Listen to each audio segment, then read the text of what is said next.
So my story is a little bit of background. Goes back to when I was 10 years old. I told my mom at a certain point that I wanted to own my own restaurant. Now, I also told her that I wanted to be center fielder for the Chicago Cubs, and I think I told her I wanted to take Olivia Newton-John to the Grammys. So so who knows how much basis that had behind it, and I really didn't know what a restaurateur did. My idea was that we probably threw a party every night. A bunch of people came, they'd mess it all up, we'd clean it up, and then we'd do it again, which really isn't that far from the truth. Um, but I didn't take it really seriously until I went to the University of Illinois. Now, one of my fraternity brothers from the University of Illinois, Jason Hefner, is here today. Where are you at, Jason? Right there. So I lived in a house with Jason, and two of my roommates were budding legends. One, Mike Hopkins, was the last American astronaut in space. He's the commander of the SpaceX mission. He's been on 3 space missions. And then another who I was very close with was Dave Eggers. Now, Dave has written 40 books. He's a finalist for the Pulitzer. He wrote 2 Tom Hanks movies, The Circle and Hologram for the King. And he wrote the screenplay to Where the Wild Things Are. So I was a moron from Springfield, Illinois. So compared to them, I felt very lonely standing in the shadow of those 2 smart guys who knew exactly what they wanted to be. So one night, Dave is talking to me and he says, Kevin, you don't want to be a lawyer. Because I was pre-law. And I was like, you're right, I don't. And he goes, well, what do you really want to do? Now, mind you, this is 1989, and being in restaurants is not as cool as it is now. And so I said, I go, well, it's kind of cheesy, but I want to own my own restaurant. And he said, well, why aren't you doing that? And I was like, well, I don't know anybody who does it. I don't have any mentors. I'm a poor kid. I'm putting myself through school. I just don't know if it's realistic. And he goes, Kevin, Mike thinks he's going to be an astronaut. So I said, touche. So the next semester, in what seems to be now maybe a very dumb plan, I said, you know what? What if I pack my Jeep up and I drive to Florida? I thought legitimate restaurants were in Florida. I didn't know where to go. I was like, warm weather, there's fresh fish, there's a bunch of tourists. That must be the perfect place. Go down to Florida. If I take a job in the afternoon, I live off that job, and I take a job at night, and I save all that money, eventually I'll have enough money to own a restaurant. So, pack my Jeep up, I drive south. I get down there, and no one will hire me in a restaurant. Those jobs are very sought after. The only job I get is working at an amusement park. So I'm working at an amusement park. I move in with a guy who I catch stealing from me. His name was on the lease, so I get kicked out. And I've been in Florida about 6 weeks, and I have no money left, and I'm homeless. So the first time that you live in your car, you think to yourself, this is probably going to make a really good book someday. The second time you live in your car, you think, there's probably not going to be a book. Fortunately, I only lived in my car once. So, and then I had this great idea, and I wrote my first amazing piece of fiction. I wrote this incredible resume that was filled with that was filled with restaurants that had all gone out of business, so you couldn't call anybody for a reference check. And I went in, and I got a captain's job at a restaurant, and it took me like 3 days, and I was like, I'm hooked. And even though I was still learning how to do everything in there on the fly, um, I knew instantly that there was one thing that I was good at. I was good at being nice to people. And I had a real, true, sincere sense of wanting to take care of people. And for the last 30 years, the one question I've asked in every interview that I've ever had of anybody is, do you like taking care of people? And almost everybody says yes, but I can tell if it's the truth or not. Chicagoans have a really good bullshit detector. I don't know if you know that or not, but mine's pretty good. But my time down there in Florida, it seemed to be filled with things that were telling me that maybe I was on the wrong track. Even after I got that job, I moved into a little tiny apartment, and someone who was illegally keeping a bobcat as a pet, it escaped their house, it ran into mine and attacked me. And so it was at this point that I was like, I was asking the universe if I could open up my own restaurant. I was pretty sure the universe was telling me no. But I kept my head buried and I ended up doing that. I worked a job in the afternoon. I lived off of it. I saved everything I made off of the second job. And 31 years ago, I opened up a little tiny 6-table restaurant called the Lazy Days Cafe with my girlfriend at the time, Teresa. And our very first service, I reached down to put a piece of bread in the oven. The pilot light went out. The oven blew up my face and caught my hair on fire. So my mom had always told me, my mom was a woman of few words, but one of the things she said, if anything in life ever comes too easy, be skeptical of it. Anything that's worth having in life will test you at some point. And so homelessness, bobcats, oven blowing up in my face. I was like, okay, mom, maybe this is worth it. So I opened up the 6-table restaurant, and that restaurant was basically my associates and my bachelor's degree in opening up restaurants. That's where I learned everything. But my second restaurant, we sold that restaurant, opened up a second one, and that's when the light went off for me. I went to a restaurant one night and I was trying to impress my girlfriend by taking her to the most fine dining restaurant I'd ever been to before. First time I'd been to a restaurant where the maitre d' wore a tuxedo. Servers came by with gyrodons tableside, and I walk into the restaurant and I'm kind of sweating because I'm sure he's going to say something that I've never heard before or didn't know how to pronounce. And I'd already pre-rehearsed that whatever he asked me, I would just say, whatever the chef recommends. And so we get in the restaurant and my table, there's only 6 tables in the restaurant. My table specifically, the guy at that table is super drunk, super loud, way too a fan of his big jokes. And it looks like my romantic date is going to be ruined. I sit down at the table. The maitre d' winks at me as he hands me a menu. And when I open it up, there's a Post-it note inside of the menu. And it says, "Dear Mr. Boehm, the guy on your left is an asshole. He will be gone soon. Until then, bear with us. Love, Bruce." And that's when my brain exploded. So service is black and white. Hospitality is color. And that was the first time I saw the color.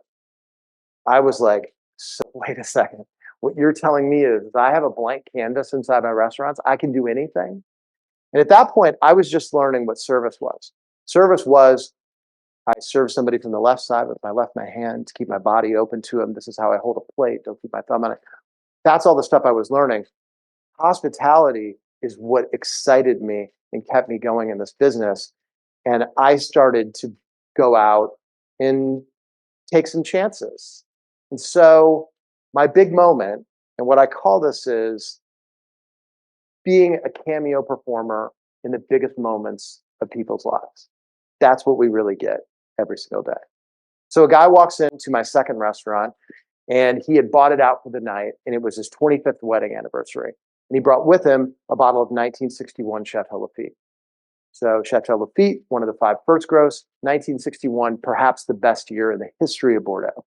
That bottle back then was probably worth $5,000. His father had given it to him on their wedding night. Here it was all these years later, 25 years later, and they were going to open it up. And the father had passed away. So the bottle represented the dad being at that event. And even the invitation had a picture of the bottle on it. Brought it an hour beforehand, asked me to decant it. Put my wine knife in, and as soon as I put it in, I knew we were in big trouble. Cork crumbled, wine was corked, man started to cry hysterically in front of me. I said, wait a second.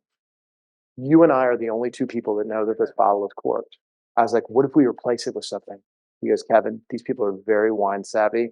They're going to know that that bottle of 97 Silver Oak you have up there is not this bottle of 61 Lafite. I was like, I got you. I was like, Seaside, Florida back then where I was had been very quiet back in the day. And the CIA actually had a safe house down there. When somebody from the CIA retired, they gave that guy that safe house. And I had been to that house once because he wanted me to see his wine cellar. And he had a crazy wine cellar. And he was this old guy, a super romantic. And I go, hold on one second. I call Bob. I go, Bob, here's the situation. He goes, I'll be right back. Gets on the phone. And the guy's saying to me, he goes, I can't afford to buy it. Just wait. Guy goes, I don't have a 61, but I have a 66. Second best year in the 60s. Tell you what, bring me $100 cash money this year. I don't even say anything to the guy. I just say, I'll be right back. Took $100, grabbed the bottle, canned it. It's perfect. Rinsed out the bottle of 61, threw out the bottle of 66, put that next to the decanter. Crowd comes in. They pour wine for everybody. They all drink it, and they're all talking about the greatest wine they've ever had in their entire life. He tells a story about his father. There's not a dry eye in the house. And then the guy looks at me, comes over. There's a little bit left in the decanter. He pours a glass for me. He brings me over a glass. Italian guy grabs my face. He kisses me on both sides of my cheeks, and he whispers in my ear, and he goes, "You are a beautiful liar, young man." And I was like, yes. And so I was like, wow. So maybe the most important part of what I do is paying attention. The power of eavesdropping and paying attention to details in this business, I think, has never been more important than it is right now. And so we live in a pretty crazy world right now. And everywhere you go, especially probably social media, there's a lot of hate a lot of times and a lot of bad feelings. I know that my job is secure for the future because I can offer people a safe resting place from all of those things. And when these moments come up, we can do what my best friend calls unreasonable hospitality. So I don't know if you've read this book yet or not, but there's a book out called Unreasonable Hospitality written by Will Guidara, who is my best friend. And he was the king of things like that beautiful liar story I just told you. He wrote a whole book about it. Will owns the #1 restaurant in the world, 11 Madison Park. And the great thing about World's Best 50 is if you get invited, you know you're part of the 50. And the first time that he ever went, um, they knew they were in the 50. It's the only award ceremony you don't want to hear your name because they go in descending order. So him and his partner Daniel are sitting in the crowd, and they're trying to guess what number they are by where they're sitting in the crowd. And Will's like, "I think we're number 35." And Daniel's like, "Nah, we're positioned up here, closer to the stage. I think we're number 29." So they start it, and they go, "Coming in at number 50, a new entry, 11 Madison Park." And it was on TV in London, and Will was caught on camera saying, "Fuck it." Yeah. So instead of going to that party that night, Will sat with Daniel and said, "How can we go from 50 to 1?" And he wrote on a cocktail napkin, "Unreasonable hospitality." And they went back. He grabbed every piece of his restaurant. He had the baristas over here. He had the bar team over here. He had the polishers over here. And he said, let's segment this. And how do we make every single piece of what we do the best? So he went to his coffee team and he said, "What's the best coffee shop in America?" They're like, "Sunshine Coffee." He's like, "Okay, what do they do that we don't do?" When he got to the bar, he said, "What's the best bar in America?" I don't know what they said. They might have said Dead Rabbit. And the mixologist goes, "Yeah, but we can't be them because, they get up at 6 o'clock in the morning and they're making all these guest streaks. So they do this and do that." And Will goes, "There's the door." And that's what they did. They tried to make every segment of what they did the best. But what really made him special, and I think for the future of restaurants, this is how we have to compete. Because I think what's going to happen is between AI and all this sort of stuff, you're going to have meals that are utility, and that's quick service restaurants. And then you're going to go for an experience. And whoever can make the experience the best is who's going to win. Will's at a table one night, and he overhears a table in 11 Madison Park saying, "Well, we did it all. We went to Boulay, we went to Brooklyn Fare, we went to Per Se, we've now been here. We did every Michelin 3-star restaurant, we did every 4-star restaurant. The only experience we didn't have culinarily was a dirty water hot dog." And so Will heard that. He ran out. He grabbed a guy at a hot dog cart. They rolled the hot dog cart up to the table. Daniel came out with a gyrodon next to it. The guy would hand him a hot dog. He's cut it like this. Will did a little smear of ketchup on all the plates, and they served them all hot dogs. And that, they said, was the best dining experience they had in New York, just from listening. One night, 2 kids from Australia saw that it was snowing outside. They'd never seen snow before. They ran to the door to watch it, coming down like crazy. By the end of their meal, they had packed up a car for them, bought sleds, had sleds in the back, and had a car take them to go sledding. You can't do this with everybody, but there are so many small versions of this that we can do. Um, People always like to ask people the best. We live in a culture of what's the best this you ever saw? What's the worst? People always ask me, what's the best dining experience you've ever had in your entire life? And this story specifically is a story I've told more than any other story. I tell it before every opening that we ever have. In 1997, I was driving from my restaurant in Springfield, Illinois at the time to a restaurant in St. Louis that we were looking at maybe buying. We pulled off at an exit in Carlinville, Illinois, and just to have a hamburger at Wendy's. And when I walked in the door, there was a woman stationed at the front of the Wendy's, almost like she was a maitre d'. She just said, "Gentlemen, welcome to Wendy's Hamburgers." I was like, "Thank you, Jane." I'd never seen a maitre d' at a fast food restaurant before, so I walk up to the front, and the guy told us about Dave's new spicy chicken sandwich like he was a captain at Alinea, going through ingredients, and I was like, "Well, that sounds great. I'll have the spicy chicken sandwich." I ordered a water. Wendy's used to have a super bar. I ordered that too. You guys might not remember, but they used to have a bar with like penne pasta on it and stuff like that, and salad. And as I got my penne pasta, the woman who was the greeter was coming by and hitting the errant penne pasta into a napkin. And then at one point, the woman came by and she refilled my water with a pitcher. And I looked across the way to my friend Scott, who I was with, who's a chef, and I just said, "The hell is going on?" He said, I think we're dining at the greatest fast food restaurant ever." And I was like, "Well, who is this manager inside this restaurant that got everybody to do this?" And he goes, "Well, he must be someone special." And so I was like, "We're gonna go talk to him." So I go up and I was like, "Can I see the manager?" And the guy that was up front was like, "Sir, is there some sort of a problem?" And I'm like, "No, no, there's no problem." He comes out in a perfect Windsor knot and his Wendy's tie, and he's like, "Gentlemen, can I help you?" And I was like, "Well, listen, I just have to tell you." I go, "This is the best fast food restaurant I've ever dined in my entire life. It's a really well run place. I see all the things that you do." And he goes, "Well, as you can see, we're very proud of it." And on the wall, they were the number one Wendy's in the US. They had won the Golden Wendy's Award. So I didn't even want to go to St. Louis because I wanted to drive back and get pre-shift so bad and talk about this Wendy's store we were at. But what made me think of was cover versions. Everybody that's in this crowd today, I doubt you have a job that is truly, truly unique. Almost everybody's doing a job that someone has done before. Manager of a hotel, a writer, a cook, a restaurateur. We're all doing cover versions. The Beatles were the standard bearer for everything that they ever did in music until they did With a Little Help from My Friends. And then Joe Cocker did it. And it didn't even sound like the same song. And even the Beatles admitted it was a better version of the song. My life, when we do something, when we set out to do something, is what are the core competencies of what it is? And then how can I bend it a little bit? When we did a steakhouse, somebody had done thousands and thousands and thousands of times before. The great conversation was, what makes us unique? So first we said, let's do a lot of cart service. So we had a beef Wellington cart, and we had a chocolate trolley, and we had a cocktail cart that went up.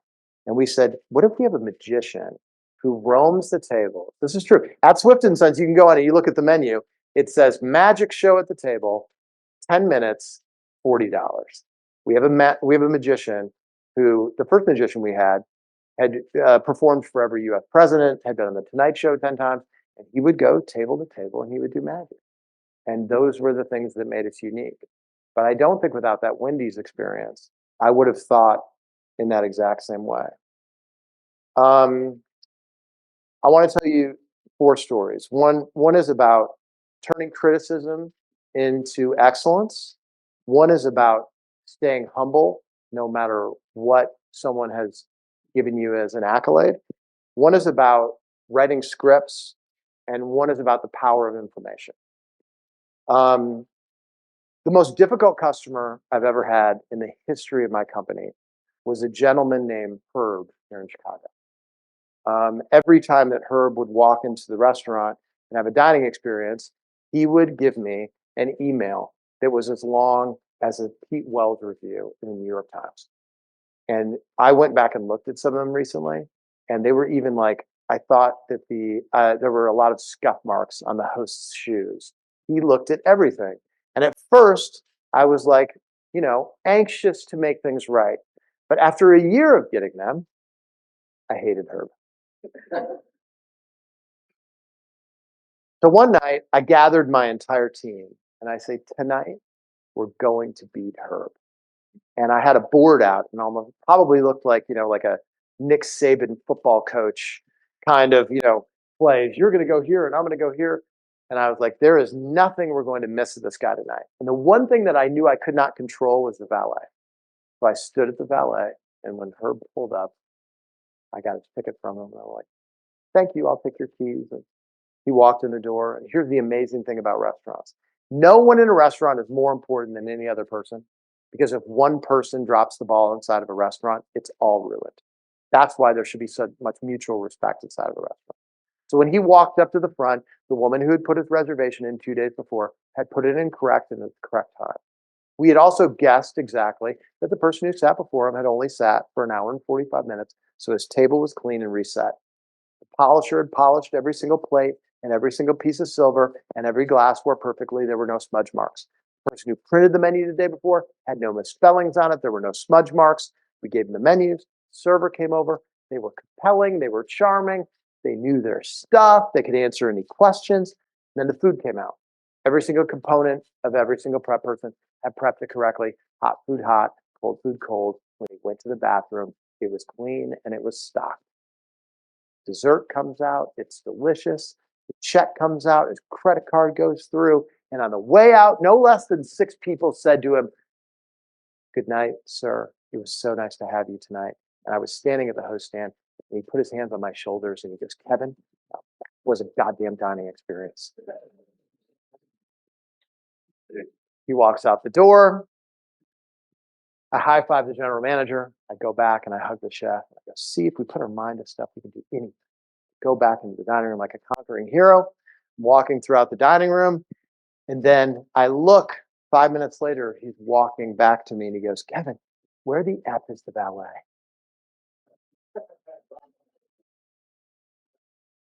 Everything we all do has a beginning and an ending to it. Hospitality is not like a football game. You can get up 46-0 in football and you can run out the clock. Hospitality is like a tennis match. You don't win the 6th game in the last set, and you got to know where your beginning is and you got to know where your ending is. I've had the great pleasure of having a restaurant right next door to Alinea for many, many years. Um, uh, Alinea is one of the greatest restaurants in the history of restaurants. At one point, it was number 4 on the world's best 50 list. Boca's in its 21st year. Alinea is in its 18th year.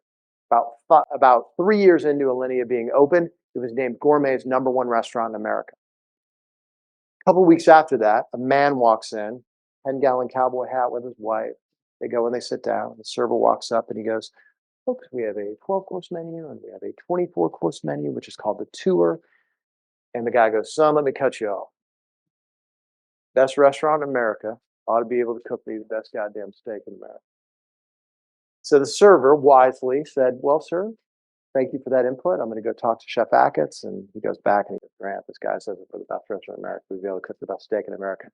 And Grant kind of folds his arms and very cockily says, the man has a point. Go jump in your car, go around the corner of Sur La Table, give me a copper presentation pan. Gets a copper presentation pan. They were serving some rare Kobe that night. Cut off a piece, seared it, put it in the middle of the copper presentation pan, garnished it with bouquet garni, put it on a stand in the center of the table. Man and his wife eat it. He goes, son, come here.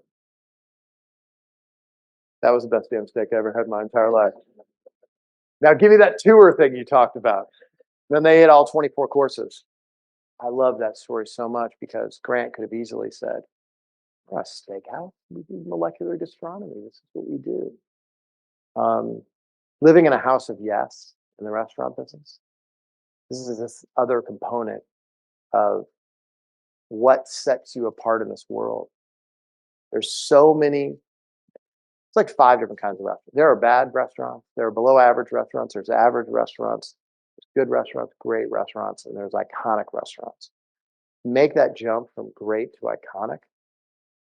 you have to do all of these things. You have to be able to listen to criticism. You have to be a house of yes, and you can never take yourself too seriously. And a third part of that is you have to pre-write scripts to whatever might happen. I have a very good friend who's an actor. He's also one of the best looking guys in history. His name is Michael Ealy, and Michael was in a play called Joe Fearless. Do you know Michael Ealy?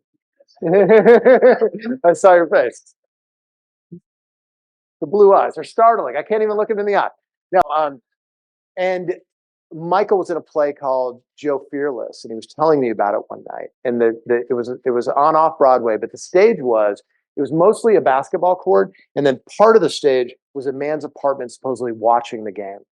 And so when the theater goers walked into the theater, they were watching choreographed dunks and drills and stuff like that before the play even started. And Michael noticed that during the warm-ups, Philip Seymour Hoffman, maybe my favorite actor of all time, sat in the front row of the play. And so at the end of the play, and in the play, the man supposedly bet like $1 million in the basketball game, and the mob's going to kill him if they don't win. So Michael gets the ball from about 12 feet out. He shoots it. He makes the shot. Everybody celebrates. The man in the apartment goes crazy. Curtains close, plan. Michael goes back. He changes clothes. He goes out the side door. Philip Seymour Hoffman's leaned up against a pole like this as Michael comes out, and he goes, "What happens if you miss it?" And Michael goes, "It's a different ending." And he goes, "What's the other ending?" And Michael goes, "You got to come back on a night when I miss." By the way, the play ran 100 times. Michael made the shot 70 times. He said he only felt pressure on the last show because they wanted to end on a positive note, and he made it the last night.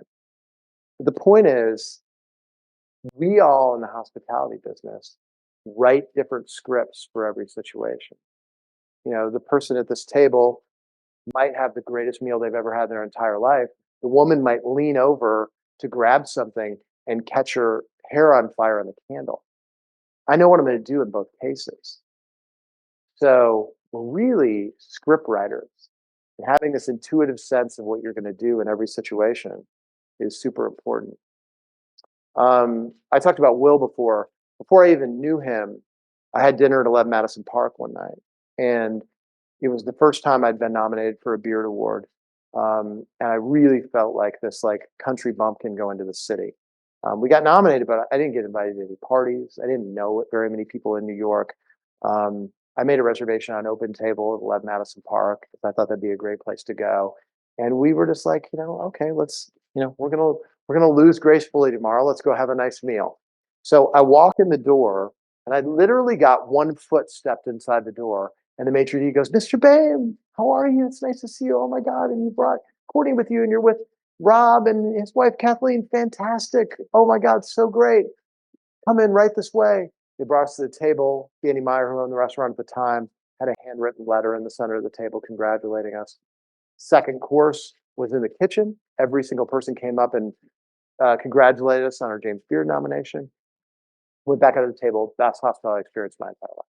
The end of the meal, maitre d' comes back up and says, "How was your meal tonight? We'd like to invite you to the party after the beard." We're like, "Wow, that's so kind. Thank you. It was amazing." And I said, "I have one question for you." I go, "Everybody always mispronounces my name." I was like, "You actually pronounced it correctly?" I was like, how'd you know?" And she goes, "Well, I was a little stumped on it, so I called Boca 30 minutes before you came to make sure that I got it right." And I was like, "God damn it, that's good." And I went back and I was like, "You know what? We need to be like little CIA agents with people that are coming in." Um, and that's one of the great things about social media is having a connection with guests before they even walk in the door. Um, I like technology to a point. I like to do a lot of things that are analog and use technology to make experiences more emotional. I said on the board of Open Table is only as good as you feed it. It's great technology for seating people, but what I did when I ran a floor every night, I was like, I need at least one piece of information of every table that sits there. Um, and so, uh, being good CIA agents, that's another part. Um, I'm going to end with a story that I think says everything about what you need to know about hospitality. Um, on March of 2020, the day before we shut down restaurants, um, my mom died. Um, I was bedside with my mom in Springfield, Illinois, and because of COVID, we couldn't throw a funeral for her. So they shut down restaurants on Monday. She died on a Saturday.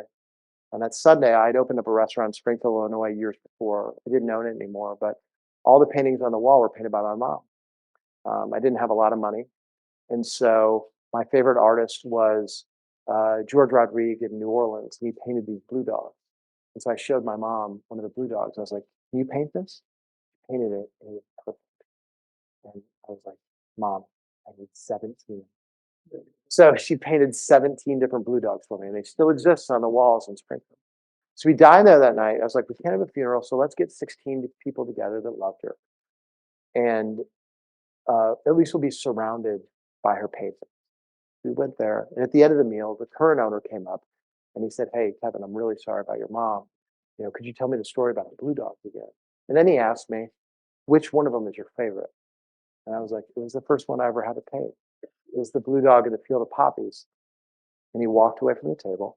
He grabbed it off the wall and he handed it to me. He said, "You should go home with your family tonight." It was a moment in my life after giving hospitality people for 30 years where I needed hospitality the most, and it was a showstopper. We cried, but mostly out of happiness. Um, so I think the most important part about the future of service is where I started, which was kindness. The first thing that I knew that I was good at. The world needs kindness. And the best thing we can do when things in the world are going crazy is create a revolution of kindness in your own world. It's contagious. When you go in and somebody, the person before you bought your coffee or whatever that happens, what does it do? It makes you a little bit better person every single day. So that's what we try to do inside of our restaurants, but it's what we all should do and try in life. And that's my hope for the world. And I truly believe that restaurants can make the world a better place. There's a reason why when you go in the DMV, the energy feels terrible. And why all the people that work there seem like they're super grumpy because nobody wants to be at the DMV and they soak up all your energy and they give it back. The opposite is true as well. So um, I'm honored to be here today. Um, I got to speak at Kendall Commencement about 8 years ago, which was a true joy and a true honor. And my favorite people in the world are hospitality people. I heard an interview with Jerry Seinfeld recently, and he goes, "Really? Besides my kids, the only people that I really like are other comedians." With some rare exceptions, and there are some wonderful people in my life that aren't in the hospitality business. I really only like people in the hospitality world. They're the best. So cheers and thank you, and I'll take you through that.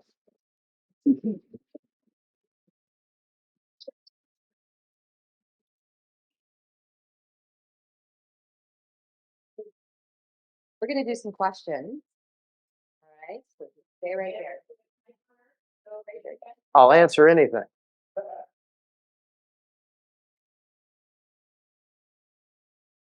You can even ask him about the cougar situation. It was a bobcat, but yeah. Oh, it's the bobcat. That's right. I was testing you, Jason. by the way, when after the bobcat attacked me, I had locked it into a room and I called the police. At that point, I didn't know what it was because it had jumped on my back, and the cop showed up, and I go, "It's in there somewhere," and they opened the door, and it was a bobcat, and the animal control got it and everything. And he goes, "Son, how long have you lived here?" And I was like, "About 8 weeks." And he's like, "Well, I sure hope it gets less weird for you."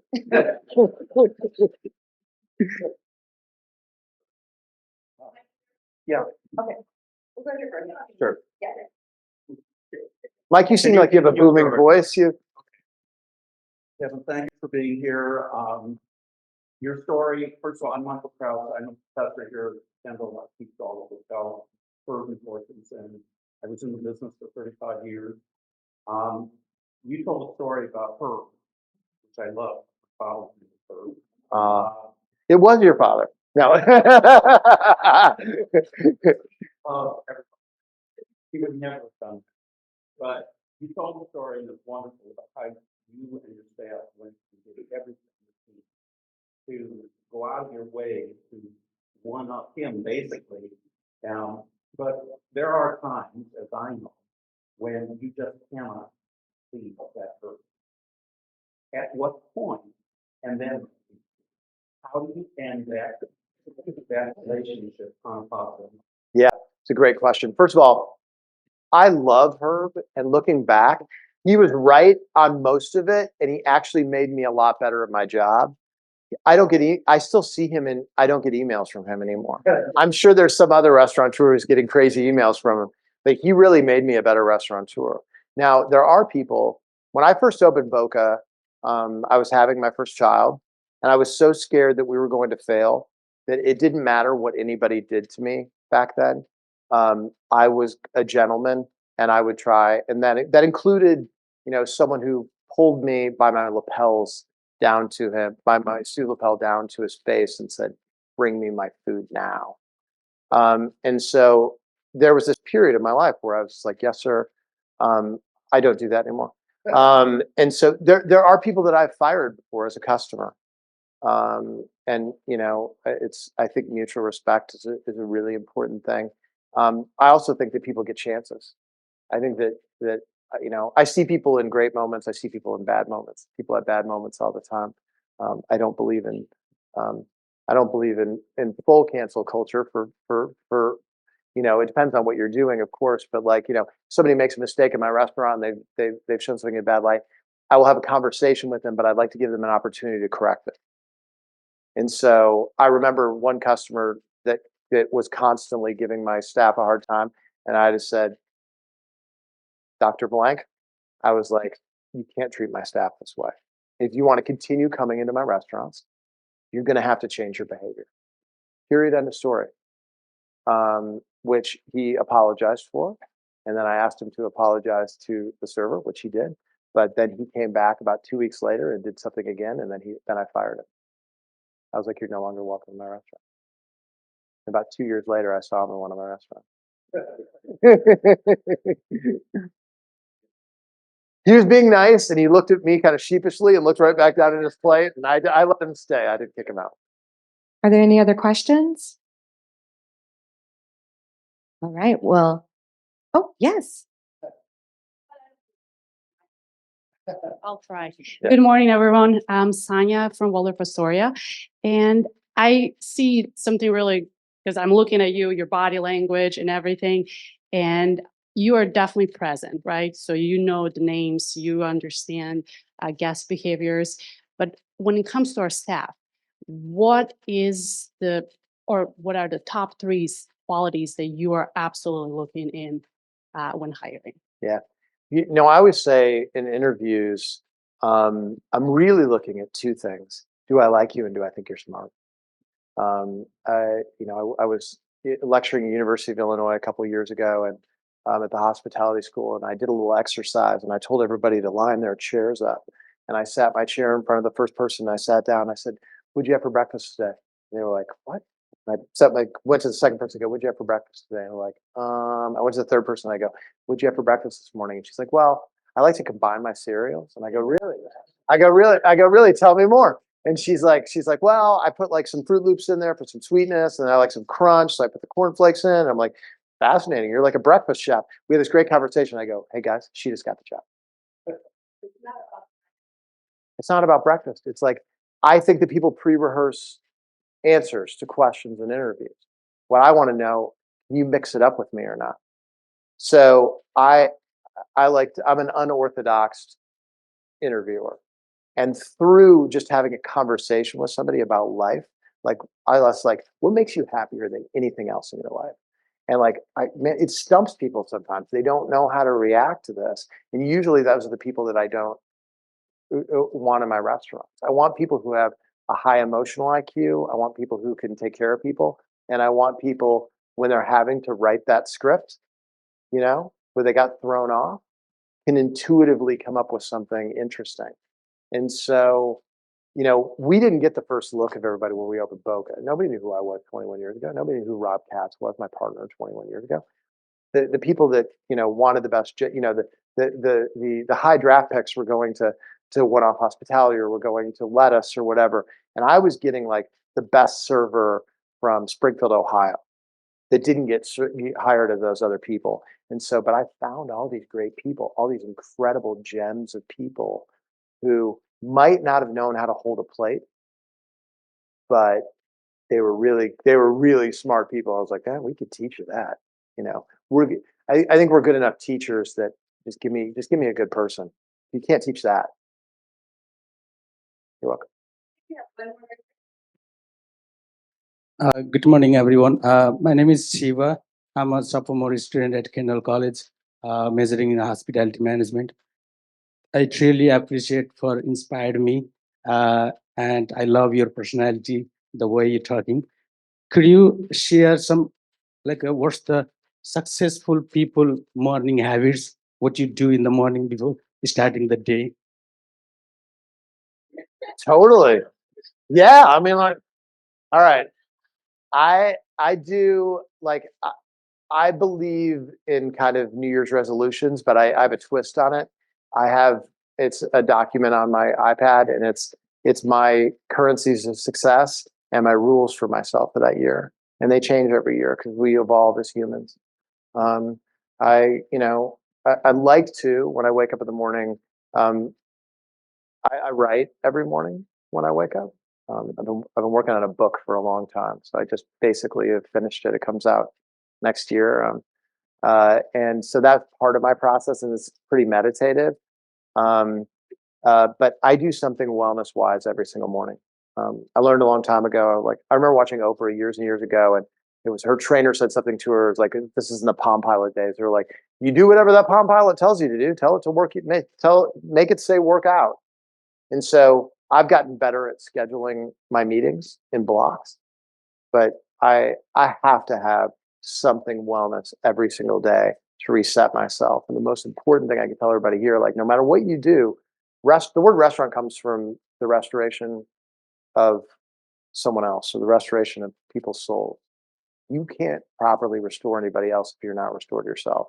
And I ran really hard for a lot of years and was not restored. Um, and so I'm the healthiest of mind that I've ever been in my entire life. My mom was a manic depressive. I was actually a manic depressive, and the restaurant business kind of saved my life. Um, I don't deal with that much anymore, but mostly because I take every day with intention. And so between meditation and wellness and time to myself and finding some solitude, because I've been around people so much my whole life. My life, for all you Spinal Tap people, like my life's been turned up to 11 my whole life. And so I've learned how to turn the volume down in the past year.